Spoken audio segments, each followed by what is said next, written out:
স্কুলখনৰ পৰিৱেশ কেনেকুৱা একচুৱেলি মই তেতিয়াই অনুভৱ কৰিব পাৰিছিলোঁ আৰু সোমাই যেতিয়া মই তাতে তোমালোকে যেতিয়া মোক আদৰণি জনাইছা তেতিয়াই মই তোমালোকৰ কেনেকুৱা হ'ব আজি পৰীক্ষা একচুৱেলি গুণোৎসৱ এইটো গুণৰ উৎসৱ তোমালোকৰ গুণ কেনেকুৱা হ'ব মই তেতিয়াই বুজি পাইছিলোঁ আৰু তোমালোকৰ পৰীক্ষা তোমালোকে লিখিছা মই যেতিয়া বাহিৰত প্ৰথম লওঁতেও মই যথেষ্ট সুখী খালি মই দুটা কথা কওঁ এটা হ'ল তোমালোকে অসমীয়াটো বাৰু বহুত ভালকৈ পাৰিছা লগতে ইংৰাজীটো পঢ়িবলৈ অকণমান যত্ন কৰিবা ইংৰাজীত কিছুমান ছাত্ৰ দুৰ্বল হৈ আছে তোমালোকে ইংৰাজীটো পঢ়িবলৈ মানে ঘৰত পঢ়িবলৈ যত্ন কৰা যিমান পাৰা পঢ়িব পাৰিছা চবেই পঢ়িব পাৰিছা এনেকুৱা নহয় কিন্তু কাৰোবাৰ প্ৰনাউন্সিয়েশ্যন কিছুমান ভুল হৈছে তো সেইখিনি যাতে তোমালোকে শুদ্ধ কৰা ইয়াৰ পিছত যেতিয়া আহি ময়ে আহোঁ মানে কোন আহে যাতে সেইখিনি ভাল হৈ যায় তোমালোকৰ ঠিক আছে আৰু মই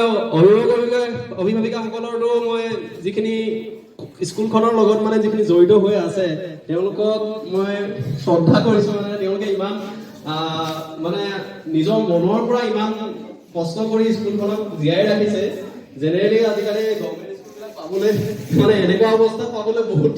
দিগদাৰ মই নিজে পঢ়া স্কুলখন যিখন স্কুলত মই এল পি স্কুল পঢ়িছিলোঁ সেই স্কুলখনে বন্ধ হৈ থাকিলে চ' আপোনালোকে যে এনেকুৱা এখন স্কুল জীয়াই ৰাখিছে ইমান দিনে আৰু ল'ৰা ছোৱালীৰ সংখ্যা দেখিও মই মানে যথেষ্ট ভাল পাইছোঁ চ' আশা কৰোঁ